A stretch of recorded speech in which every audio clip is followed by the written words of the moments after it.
Hal senada juga disampaikan oleh pakar epidemiologi Fakultas Kesehatan Masyarakat Universitas Airlangga Surabaya, Windu Purnomo. Pihaknya menyatakan sudah sangat tepat larangan mudik yang digaungkan oleh pemerintah pusat.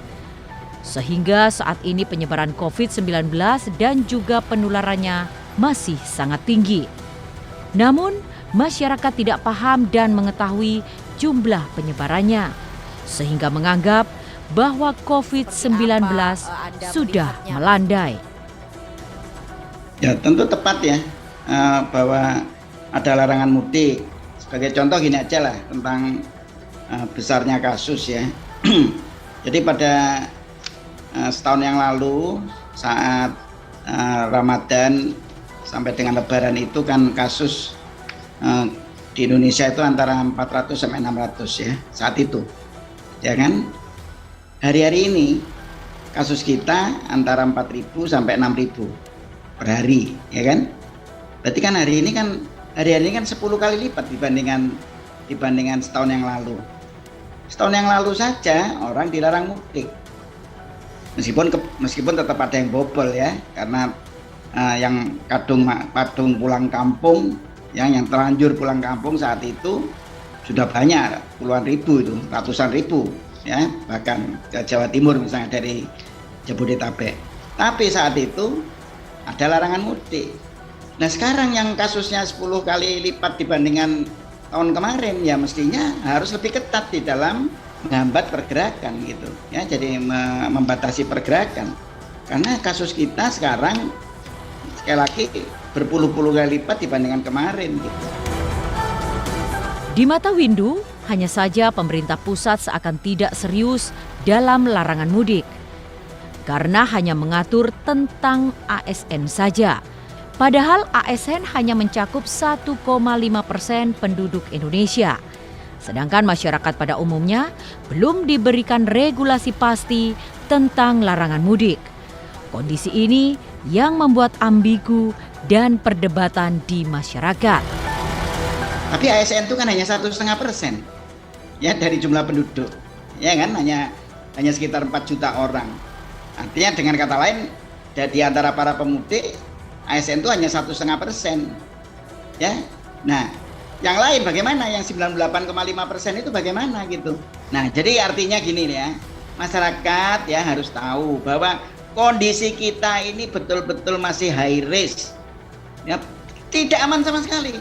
Gitu, sama sekali tidak aman gitu ya. Jadi relaksasi itu belum memungkinkan sesungguhnya gitu ya. Jadi perjalanan dibebaskan, jadi sudah tepat larangan mudik. Tetapi saya belum lihat adalah regulasinya untuk masyarakat umum. Karena penyebaran virus COVID-19 ini melalui manusia, maka pergerakan manusia wajib dibatasi dan dihentikan jika terindikasi membawa ataupun tertular. Jika hal itu tidak dilakukan oleh pemerintah, maka pemutusan rantai penyebaran niscaya akan gagal.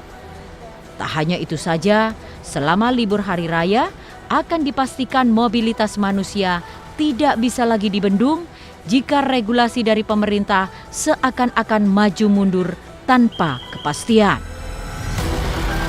Jadi kalau kita memang mau menghentikan pandemi ya COVID-19, siapa yang membawa? Yang membawa orang. Apa orangnya mau dibunuh? Ya tentu tidak. Orangnya dihentikan perjalanannya, pergerakannya. Ya kan? Pergerakannya dihentikan ya. Kalau kita tidak tahu siapa yang sakit, kita harus melakukan testing sebanyak mungkin.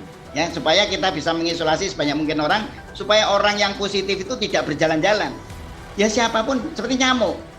Nyamuk itu kan kita tidak tahu mana nyamuk yang membawa virus, mana yang tidak. Yang penting bunuh nyamuk itu. Orang itu tidak boleh bergerak karena kita tidak tahu siapa yang menjadi penular. Ya kan? Jadi lakukan karantina. Kalau kita mampu mencari orang yang positif, kita lakukan isolasi. Prinsipnya kan isolasi dan karantina itu apa? Menghentikan pergerakan orang. Komisi D DPRD Jatim mendukung apa yang sudah diputuskan oleh pemerintah terkait larangan mudik pada saat hari raya nanti. Putusan tersebut sebagai upaya menekan penyebaran COVID-19 yang sampai saat ini belum berakhir. Belajar dari kejadian sebelumnya, pada saat liburan di mana masyarakat lupa protokol kesehatan hingga COVID kembali naik, momen mudik ditakutkan akan dapat meningkatkan kembali penyebaran COVID-19 yang saat ini mulai menurun.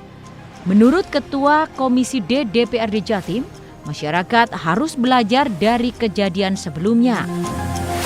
Saya sangat memperhatikan apa yang menjadi instruksi pemerintah bahwa ASN maupun masyarakat pada umumnya untuk tidak melakukan kegiatan mudik lebaran. Namun ada kebimbangan dari Komisi D DPRD Jatim terkait larangan mudik. Selama 1 tahun pandemi ini, angkutan atau transportasi sudah sangat terpuruk. Ditambah lagi dengan adanya larangan mudik, akan semakin terpuruk. Komisi D akan memberikan masukan kepada pemerintah, tetap memperbolehkan mudik asalkan dengan penerapan protokol kesehatan dengan ketat.